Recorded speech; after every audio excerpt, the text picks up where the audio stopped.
Welcome.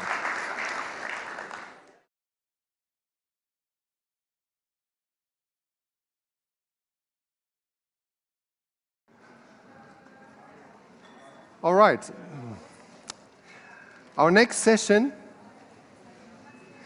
will move us mentally to Southeast Asia, to Myanmar, and we are going to have a rather large panel with 6, maybe 8 participants who will enlighten us on destination development regarding 2 key issues that are really fashionable in the current debate regarding destination development worldwide. And one is authenticity. How authentic is actually the product, the touristic product that tourists can experience in a destination?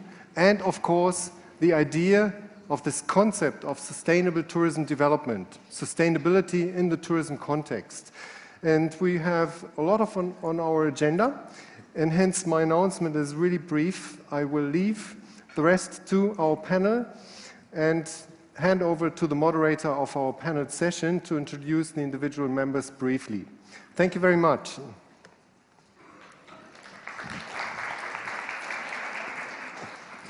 Yes, good afternoon, or should I say, Mahlzeit. Thank you for taking the time when you could be eating to come and hear a very interesting and relevant debate on keeping emerging Asian destinations authentic. And to illustrate the theme, we have the honor of having guests with us from Myanmar. And we will explain to you a particular context in this country that is opening up for tourism, and that's the smallest state in Myanmar, called Kayah, and it's a state that we begin to know quite well for developing authentic tourism opportunities. My colleagues will explain more to you, and what we will do is we will proceed from a general basis in Asia, understanding the trends and context of tourism in Asia, and there I have the honor of introducing you to Mario Hardy, who is CEO from the Pacific Asia Travel Association. So from this Asian perspective, we will then look at the opportunities for tour operators, and there we're lucky enough to have Willem Niemeyer, who is the founder and CEO of Kiri Group and Travel, who will talk about opportunities across Asia and in Myanmar. Then, descending towards our destination, we will pass to Pyo Wayaza, who is president of the Myanmar Marketing Committee and secretary of Myanmar, I should say, Tourism Marketing. And then we will move on to the testimony of Pascal Coutouille, who we are very lucky to have with us today, who is author of the book Green Ghost, which tells a lot about the context of this particular region in Myanmar. And Pascal is also a sustainability advisor. At the end, hopefully, we will have time for some interaction with you, and we look forward to your questions about this context in general, specifically about Myanmar, and about the idea of sustainable and inclusive tourism. And in this, I will be helped to ask questions by Nicole Heusler, who is a responsible tourism consultant on my right. So, to begin with, though, we would like to explain the context of the project that we at ITC, because I work for the International Trade Center, which is a joint agency of the UN and WTO, and I would like to introduce to you my colleague, who is Marie-Claude Frauenrath, who is Senior Trade Promotion Officer at ITC. And perhaps, Marie-Claude, you could say a few words about the project. Yeah. Where's the presentation? Yep, no, back. Okay, thank you for being here. I would like to welcome you on behalf of the International Trade Center and also the United Nations World Tourism Organization. You might wonder why a trade organization is involved with tourism. In fact, tourism is considered as trade. Tourism is a tourist is consuming a service abroad, thus it's trade. Thus, ITC is very interested in promoting trade with a development objective. So I will tell you a few words about ITC and a few words of our approach to tourism in general and in Myanmar specifically. So the ITC is based in Geneva. We are a joint agency of United Nations and WTO. Our objective is trade impact for good. We help developing countries to profit more from trade to make an impact for poverty reduction. We work on 3 levels. At the level of policymakers, for example, we assist with trade facilitation, trade policy, or strategy development. Then we help trade institutions to provide better services to their clients. And last but not least, we work on enterprise level to help enterprises to be more export competitive. Excuse me, here's quite a mess. Yeah, here. Our approach to tourism is that we work on backward linkages. We help SMEs link to the tourism sector as a market. I mean, prominent sectors are crafts and furniture, agro-food, and also services. On the right-hand side, you see a lady playing a guitar in Kayah in Myanmar, which is a service which can be sold to tourists, as well as the other picture, it's a trekking tour in Kayah Hills, a guide who is selling his guiding services to tourists. ITC also works on forward linkages to train tour operator to sell their services to outbound tour operators. And we help the government also do a more homogeneous, more effective marketing and branding. Here you see in the background a very nice picture of the Seven Lake area in Kayah State, and you see how the whole value chain comes together. Because tourism, you shouldn't just work from one angle, you have to work with the SMEs, with the tour operators, with the community product providers, as well sector association in a region, sector association on a national level, like the tour operator association or the marketing association, as well as the government. In our case, the partners are the Tourism Ministry and the Ministry of Commerce, with the common objective to enhance Myanmar's tourism industry as a way out of poverty. So now with this, I pass back to the moderator. Thank you. Okay, so thank you very much, Marie-Claude. I think we can pass straight away to... what do you want? Would you like to? No, now opening. Please come. Would you like? Yes. Okay, we have the great honor. We started straight away, not to lose time, but we're very honored to have the presence of the Secretary General of the UNWTO, World Travel Organization, who's here, Secretary General Taleb Rifai. If I could welcome you to the stage, perhaps. I didn't mean to interrupt at all. No, the issue, a microphone. Okay. Thank you. Okay, thank you. Now, did you want to say some words? Any slides? No. Did you want to say some words? Or, Yes, if you want me to. okay. I think we would need a microphone. I think it would be best actually. Yeah. Thank you.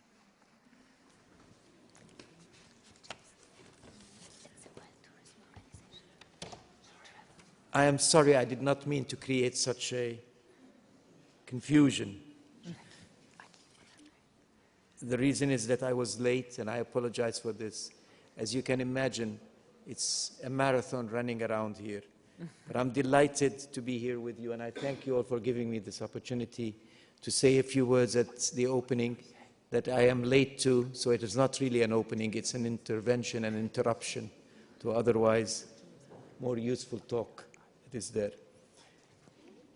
Let me first, on the behalf of the World Tourism Organization, UNWTO, say how pleased I am to welcome you all today.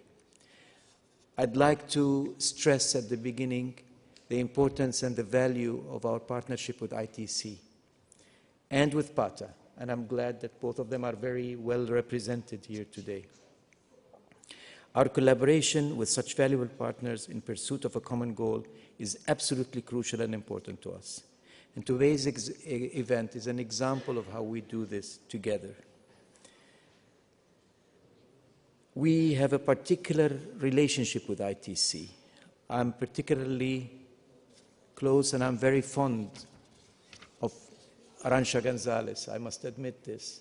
She's a wonderful lady, she's heading ITC, and for those of you that do not know what ITC is all about, and I'm sure, maybe I hope I'm not repeating what was said before, International Trade Center is a very important partnership between the World Trade Organization and the United Nations system, represented in UNCTAD, and it's based in Geneva. We, as the tourism sector that considers itself part of the trade and services, we feel that our partnership and the way we work together is absolutely crucial and important. So we are very happy that we are doing this thing here in Berlin. In the past, no trade representative, no other UN agency, no other sister UN agency would think it's necessary to come to a tourism fair.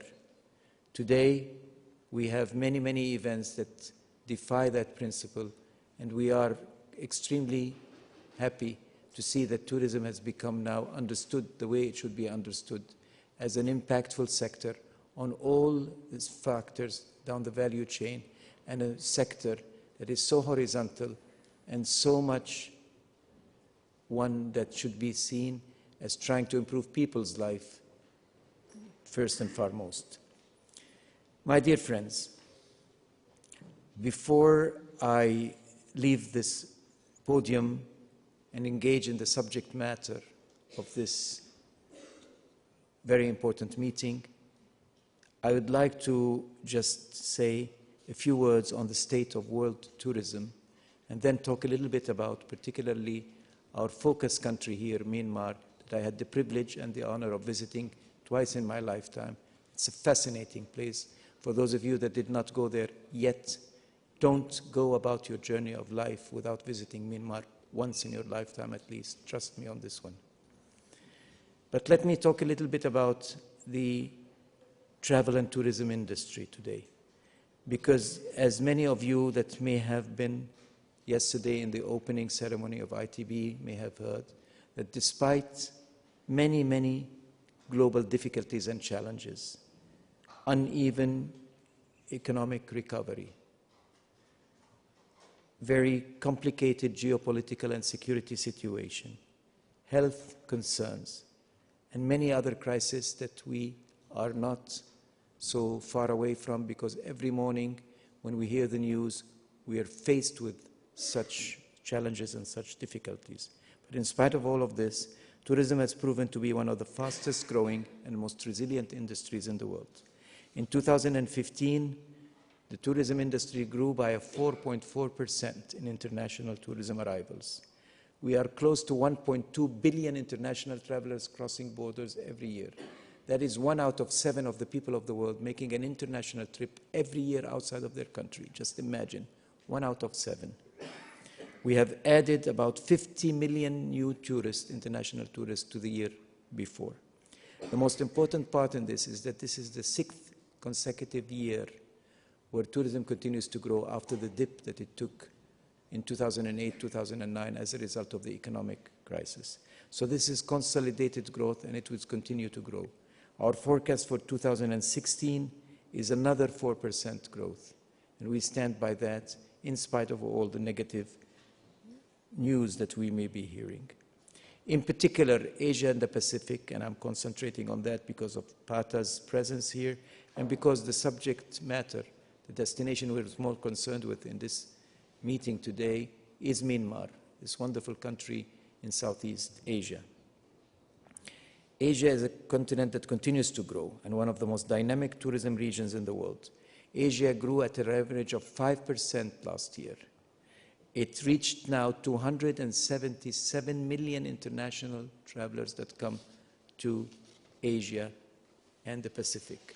That's almost 30%, 25 to 30% of the overall market share of the world. Destinations like Myanmar, who I have come to know very closely, is one of the beneficiaries of this immense growth of Asia, but it also contributed to it. Today, Myanmar welcomes more than 3 million international tourists, a number that is impressive. If you look at 5 years ago, it was only 1 million. In 5 years, they tripled the amount. It's not only the numbers, it's the impact that these opportunities create on the ground that's even more important. I told you that I have visited Myanmar twice, and in these 2 visits, I've seen in my own eyes how young people are getting jobs much easier, how the talent is coming out, how the self-confidence is building again in a country where historically has not been so open to visitors, but has opened itself and its arms with such confidence and such dignity. I've seen young men standing on the stage, singing and performing in ways that you can't imagine that this country only 10 years ago was so closed in, so to speak. It's opened up, but not opened up without measuring that openness. It opened up with great, great confidence. I saw that in the eyes of the young men and women that I met there. It's a fascinating place to be in, and tourism indeed has been recognized by the people, by the society, and by the government there as a prime sector, and it is paying back, and it is the correct choice that Myanmar has done. My dear friends, however, with this tremendous growth, when we talk about a country that's tripled its intake from 1 million to 3 million, when we talk about 1.2 billion international travelers around the world, 1 out of 7 of the people of the world, we should recognize the fact that with growth comes responsibility. You cannot have growth that is not responsible, that's not ethical, that does not measure its impact on the ground. Because, my friends, 1 billion international tourists can and should be 1 billion opportunities, or they can become 1 billion disasters.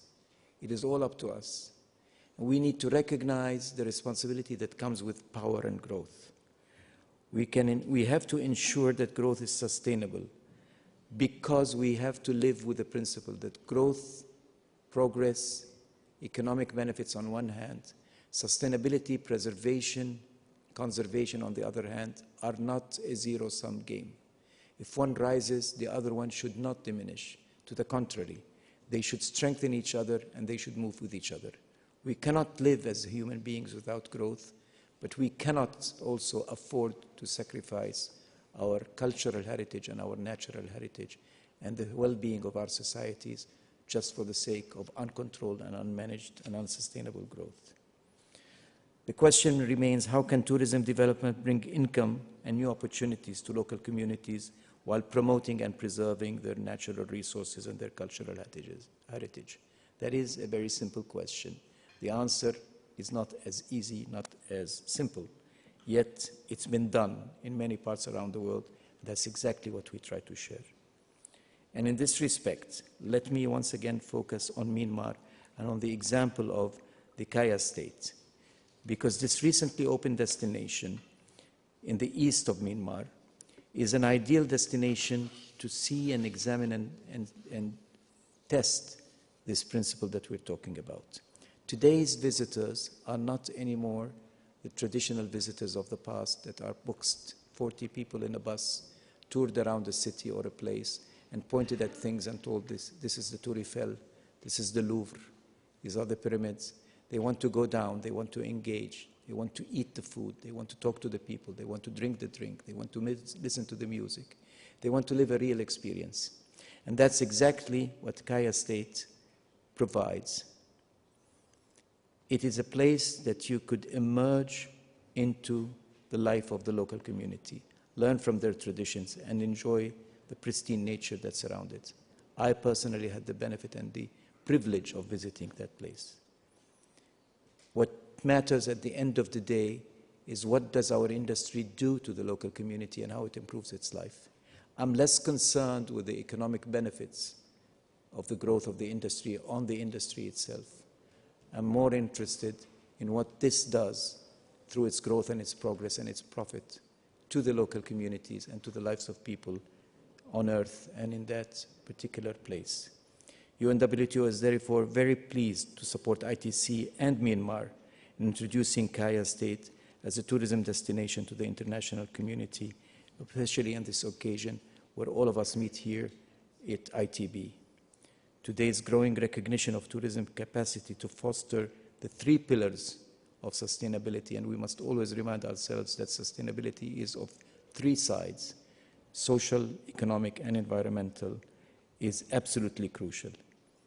We need to recognize and reflect on 2 key milestones in the coming year of 2015, because these represent to us an opportunity for action. One is the fact that in 2015, the United Nations General Assembly in September of 2015 adopted the Agenda for 2030. Through that agenda, there were 17 Sustainable Development Goals. You will be hearing of them from now on as SDGs that have replaced the MDGs, the Millennium Development Goals, that carried us from the year 2000 to the year 2015.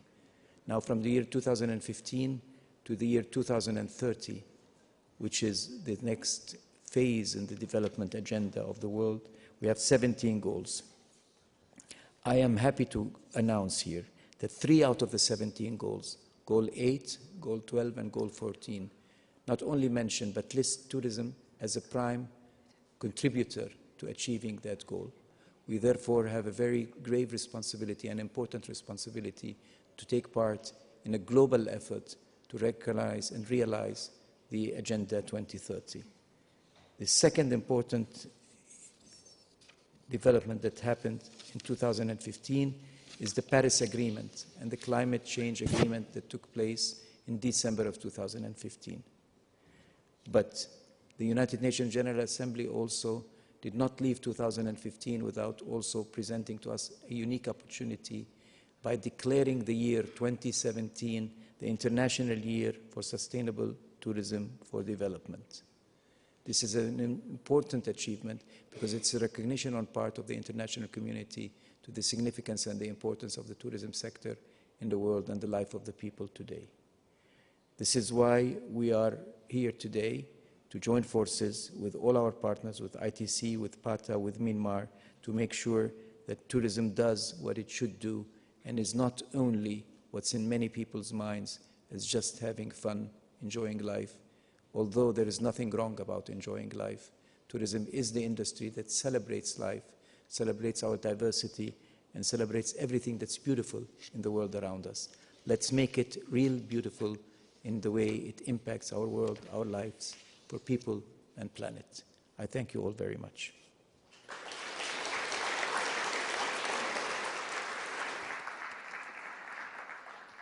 So thank you, Secretary General Rifai, for these words of wisdom and positioning this afternoon's debate in the global context and indeed the regional context.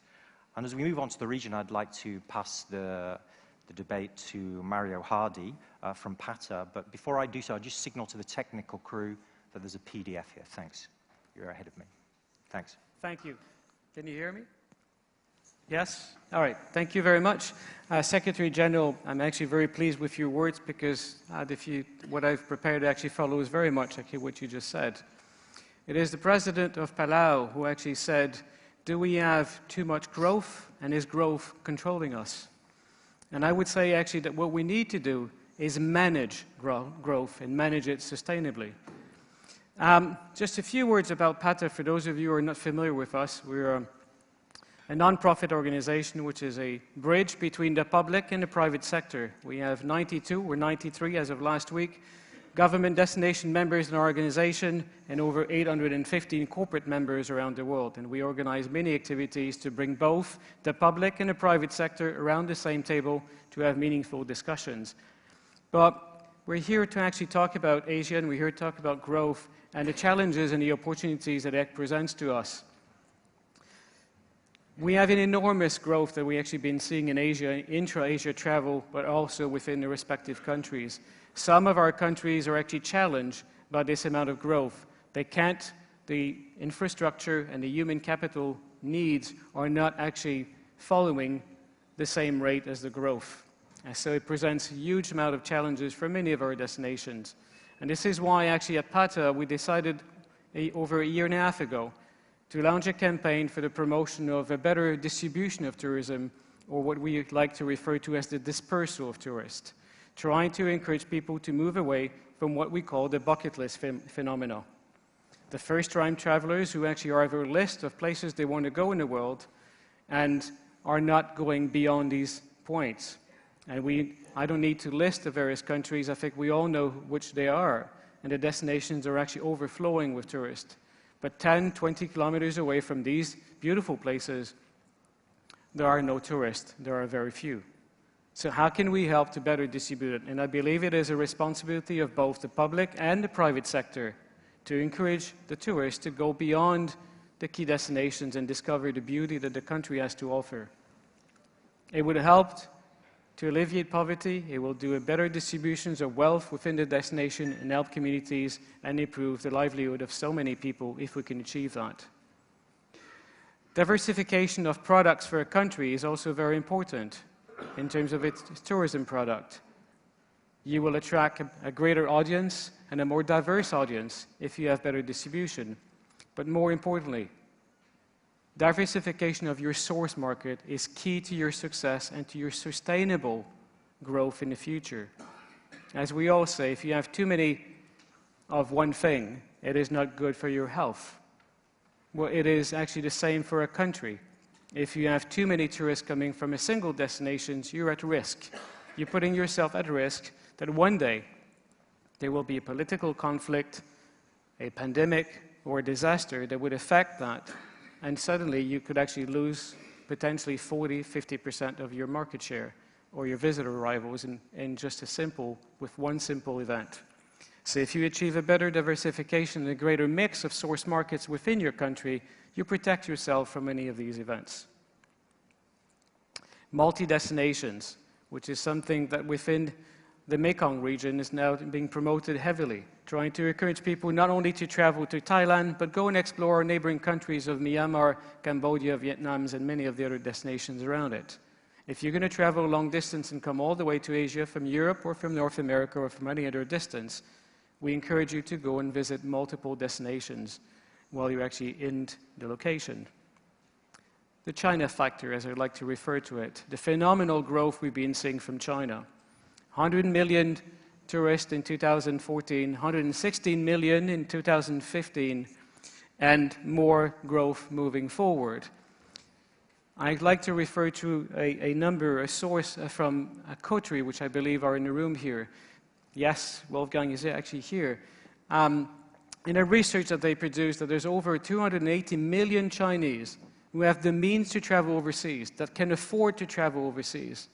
That means there's still 164 million Chinese that haven't done the trip overseas yet. That's 164 million opportunities for destinations to attract more tourists into their country. But I do give you a word of caution.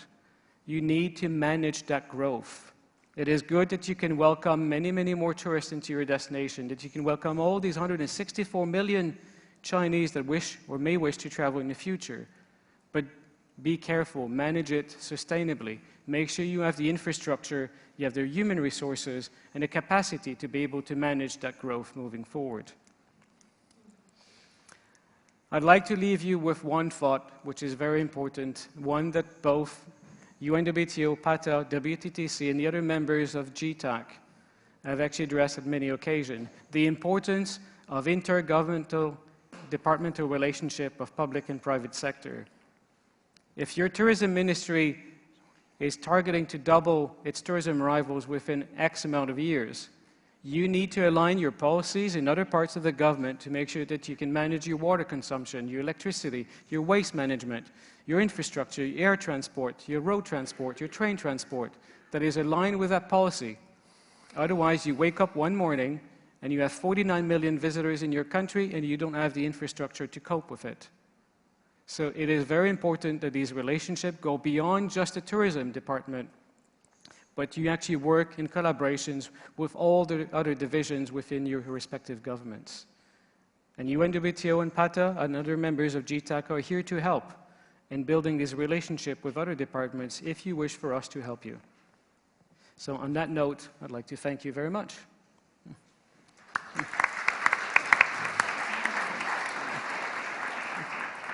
So thank you very much, Mario. We now pass on to the view of the opportunity that this represents. And we're very lucky in this regard to have the CEO of Kiri Group, William Nima. And we can wish Secretary General Rifai a good afternoon, who unfortunately has to leave us at this point.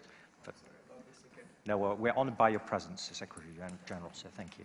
So we can pass to William Nima from Kiri Travel.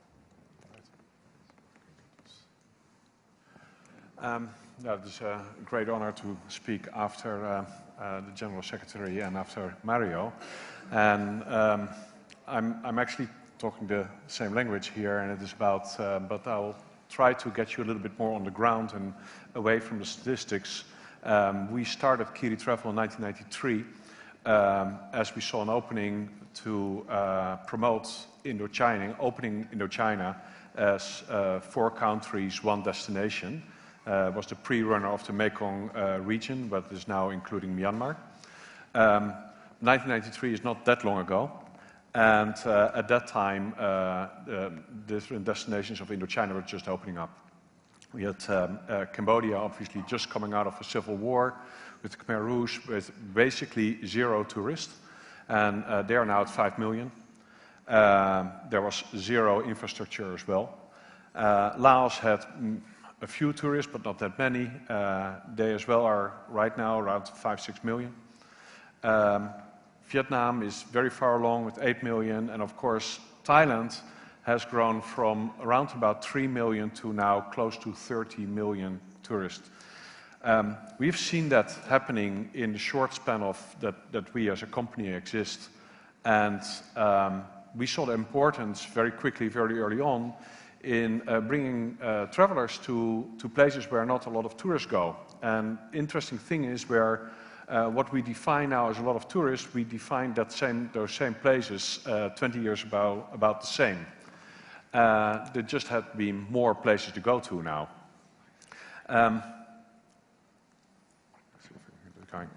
So we see a lot of growth also from within the region. Inter-regional travel is starting up as well. So while we're looking at this 1 billion, 1.2 billion people traveling worldwide, it's easy for us, especially in ITB and very European travel conference, to think about Europeans traveling far away, but it's also within the Asia-Pacific region, a lot of regional travel as well that needs to be taken into account.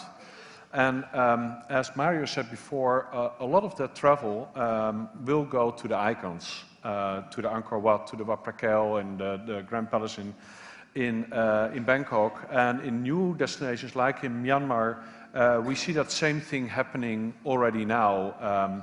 There are a couple of icons there. There's the temples of Bagan, there's the Swetagon Pagoda, which admittedly are fantastic, but already now we need to see what we can do to right away from the opening on introduce also places that are less well known.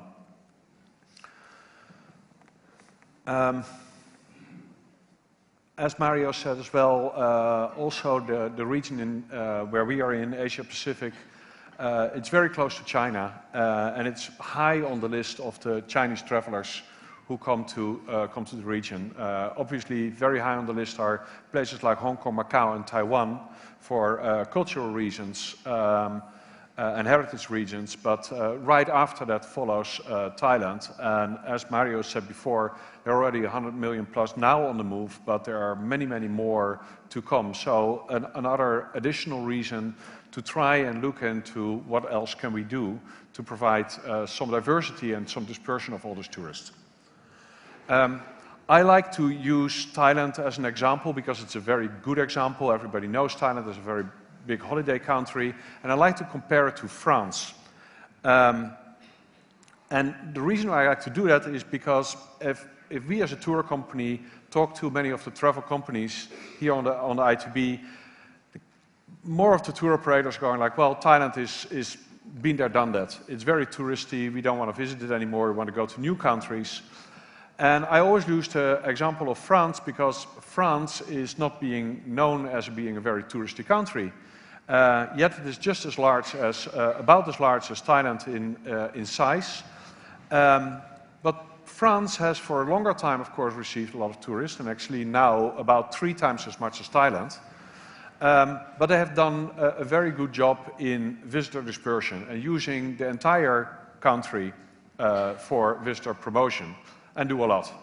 They also realize that you don't really have to promote the Eiffel Tower because people will find it anyway. They need to do a lot of promotion of places that people know less. If you then look at Thailand, and you would have a map, and I tried to get one in the next presentation, where you can see where all the tourists go, it's just a couple of spots of the whole country. Whole swaths of the country nobody goes to. And they are just as interesting because people actually come for an experience and they come for the people, and really not as much for the icons. So we need to do a lot to protect the icons. Here's a slide of the Swedenkamp Pagoda. We all like to see the Swedenkamp Pagoda like it is like here, as we would like to see Angkor if it was like this, but it is very much impossible now. You have to really share an experience like Angkor, the Grand Palace in Bangkok, with tens of thousands of other people at the same time. So with the focus on Myanmar, a lot needs to be done. We realize in our industry that we are not that far from the trade industry, and it's interesting that we heard from ITC as well that tourism is trade, and we are in the same cycle with that a lot of the trade is, and that is the experience economy. And I use the Starbucks example because it's just a fantastic example that everybody understands.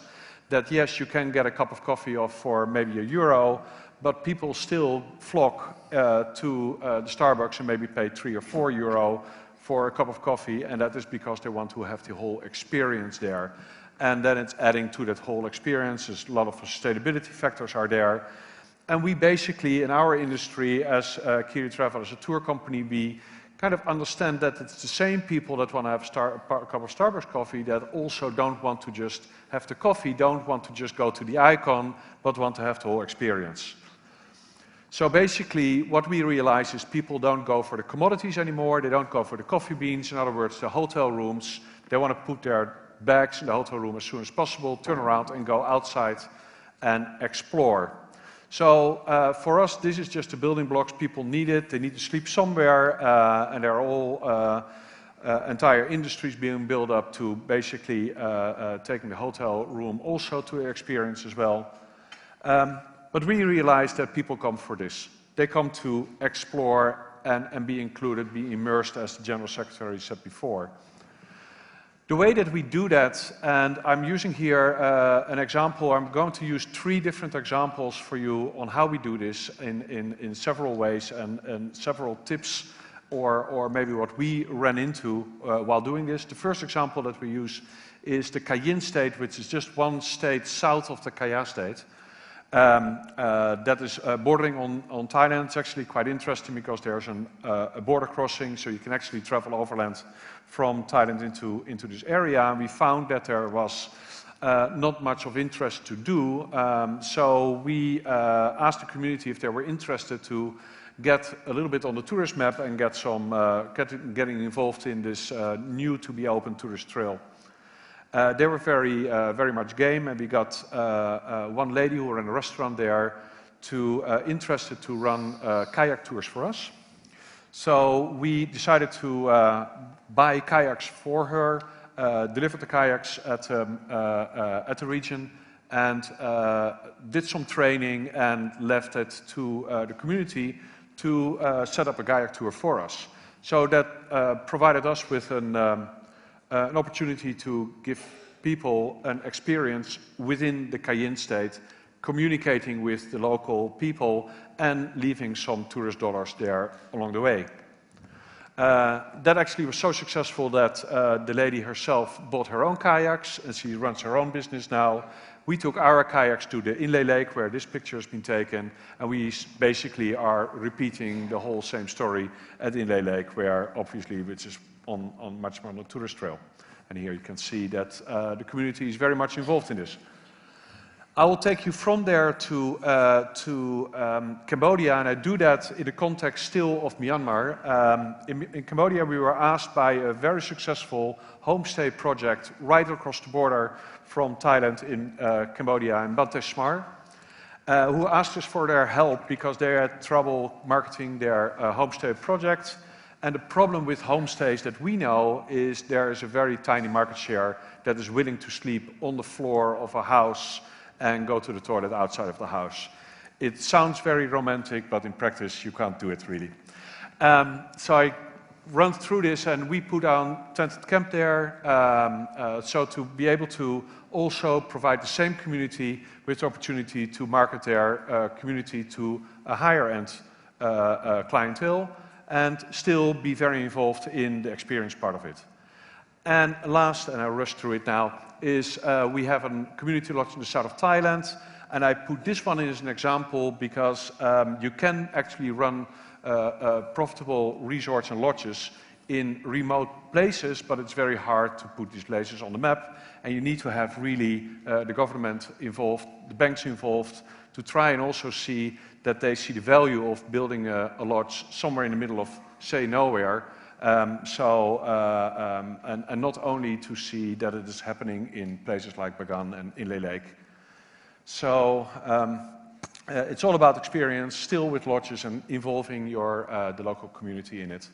So we are very much looking forward to do something like this with the Kayah State. We're already working together closely, so to be involved soon.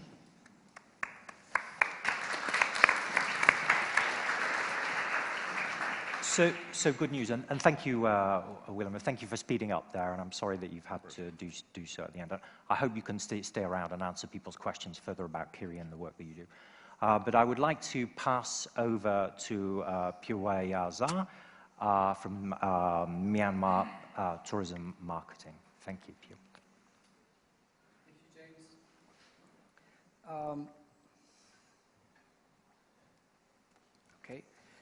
James. Thank you very much for giving the floor to me to update the audience with Myanmar and emerging tourism destination.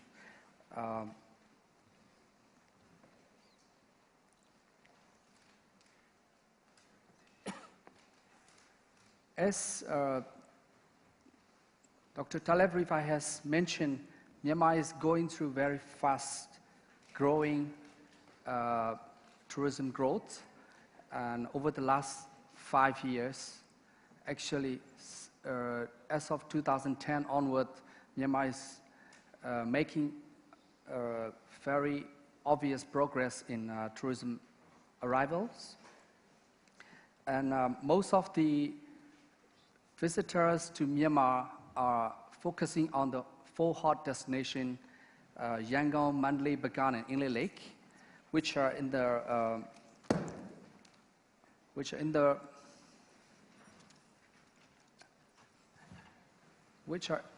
middle of the country, along the valley of the Irrawaddy River. And our industry is seeing also a lot of opening along the border with China, Thailand, particularly. And last year, the tourist arrival was 3 million, and this year, the total tourist arrival numbered 4.08 million. and 25% of that arrival number is through the Yangon, Mandalay, and Naypyidaw international gateways, and another 75% is through the borders. So there is an increase, a tremendous increase in the arrival numbers through the borders. And Myanmar is, of course, it's a cultural destination and also endowed with the ethnic and natural diversity. And therefore, we do need to take the responsible and planned approach to develop and manage the tourism of Myanmar so that we can sustain the business and make the Myanmar a better place to live in, and also for the visitors to think of as a dream destination. And in order to develop the tourism of Myanmar sustainably, and we are taking the private-public partnership approach. And of course, the regulator is the Ministry of Hotels and Tourism, regulating the business and industry, and also the national subsector associations like Union of Myanmar Travel Association, Myanmar Hotelier Association, to name a few, and also Myanmar Restaurants Association, etc., makes up the Myanmar Tourism Federation, which is the umbrella organization of the 11 subsector private sector associations. And Myanmar Tourism Federation is leading the tourism industry as the platform for the private sector to develop the industry together with the Ministry of Hotels and Tourism. And for example, at this event, Myanmar Tourism Marketing, which is the marketing arm of the Myanmar Tourism Federation, organized the national stand in the Hall 26B. And we are working together with all the hoteliers, airlines, transport organizations, and also tourist guide associations, etc., etc. And in order to develop and manage the destination sustainably. And when we take the planned approach, it's not going on autopilot mode. The whole industry is well planned based on the responsible tourism strategy, which was put into practice as of 27 September 2012, and on which the Tourism Master Plan 2013 is built upon. And in 2014, we have also drew the community involvement in tourism strategy in collaboration with the GIZ and Hans Seider Foundation, and the donor organizations like Hans Seider Foundation, GIZ, and IID, ICIMOT, etc., play a very important role in shaping up the industry and also taking the communities into the scene, so that they are also involved in decision making, and also they are also becoming the important stakeholders to manage and control the growth of the tourism industry. And of course, the 6 strategic planned programs of the Myanmar Tourism Master Plan does involve the product development, and we are opening up new regions since 2013 onward, and the main focus is on the large ethnic and natural diversity, and in order to ensure the social and environmentally sensitive impact on because of the tourism. And we are focusing on the people, planet, and profit, which are the three pillars of the tourism development. And in order to ensure the sustainability standards, of course, the responsible tourism strategy plays a very important role. And as I've mentioned before, development agencies are helping Myanmar to develop and manage it, including the communities into the scene. And currently, there are a number of the pilot projects to involve the communities into the tourism development. And here, listed here, a number of projects. The Indoji Lake is in the north. I think that these are very interesting topics. I would suggest people may come to the press conference, which is tomorrow. What time is it? Tomorrow at 11:30. 11 o'clock. Yeah. And there we can present a lot more details on these initiatives, if you would allow me to pass on. So I will not focus on these projects anymore. Right? So I think I think we should pass on. To Pascal. Some concluding comments, please. Okay. So, among others, the projects in Kayah with the assistance of the Netherlands Trust Fund and ITC is going very well. And we have, as of today, a website, which is Myanmar.travel, beginning today in collaboration with the ITC and Myanmar Tourism Federation. So we would like to welcome you all to visit that website for more details on the job we have been doing. And I hope Pascal will be able to elaborate more on that. Thank you very much, Pio. And now I'd like to, of course, remind you of something that you all know well, that tourism is not only about fun, as the Secretary-General told us earlier on, but just to remind us it can be. We'd like to show you a short clip that's been developed by a local team from Berlin. And here I'd like to just ask Max Kirchhoff to stand up a moment.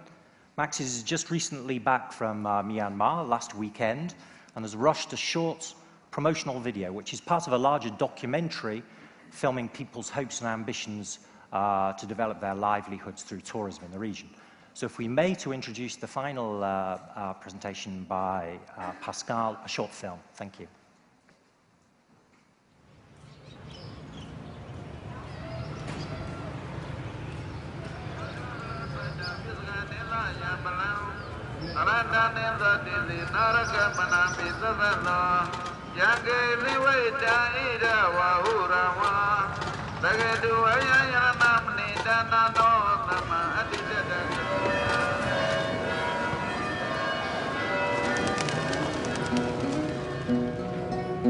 I found a guide. It was very easy, actually. He found me yesterday in the bus station. White flag is the passenger here. No, more people will come with us.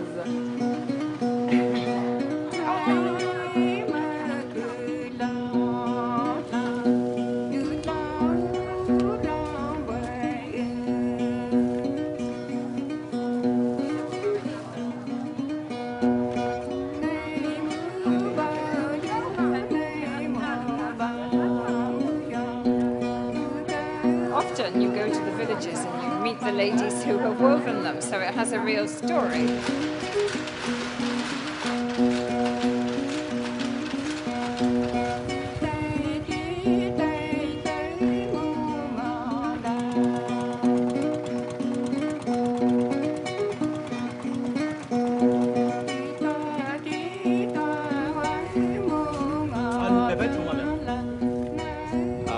Village units along that lane. This area was not permitted like 4 years ago.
Kind, really sincere in the way they smile at you. I really hope that tourism is not going to affect this.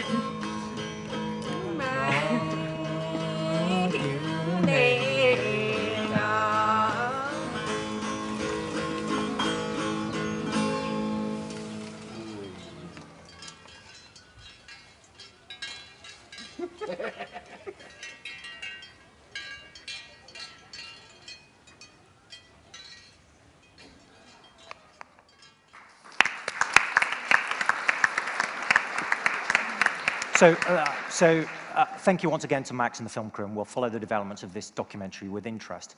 I'd like to pass immediately to Pascal, who's originally from the region of Kayah and can give us personal testimonial. Thank you, Pascal. Thank you. Is it working? Yeah. Let me take you to Kayah State within 2 minutes. So, where is Kayah? The first thing is, Kayah State is the smallest state in Myanmar. It's south of Chiang State and north of Kayah State. And it is also close to Thailand's Chiang Mai district hot spots.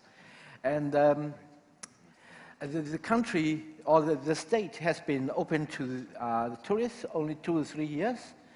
4 years ago, or 5 years ago, you couldn't visit the place, or including myself, couldn't visit it.